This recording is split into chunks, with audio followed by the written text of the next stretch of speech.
এই দাঁড়াও দাঁড়াও, ভিডিওটা স্কিপ করো না। আমি জানি ভিডিওটা এতটাও ইম্পর্টেন্ট না।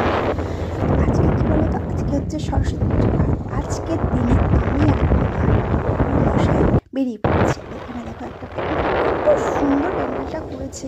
আমি যেহেতু রানিং বেরিয়েছি, তাই সেভাবে আমি ক্যাপচার করতে পারিনি প্যান্ডেলটা এবং মায়ের মুখটা। তো যাই হোক, যেটা বলি মেন কথা, এই যে আমি চলে গেলাম আমার কুট্টি মাকে সাজাতে। ওর আবদার একটাই, দিদি তোমাকে আমার সাজিয়ে দিতে হবে, ঠিক আছে? আমি না সাজালে উনি নাকি সাজিয়ে দেবেন। তো চলে গেছি সাজাতে। কী করবো, মায়ের আবদার রাখতেই হবে।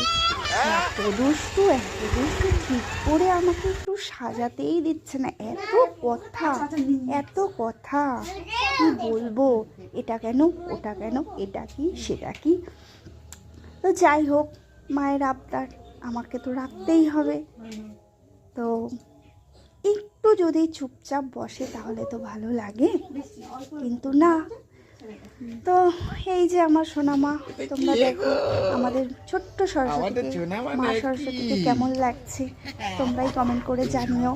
তোমরা বলো আমার পুচকুটাকে কেমন লাগছে।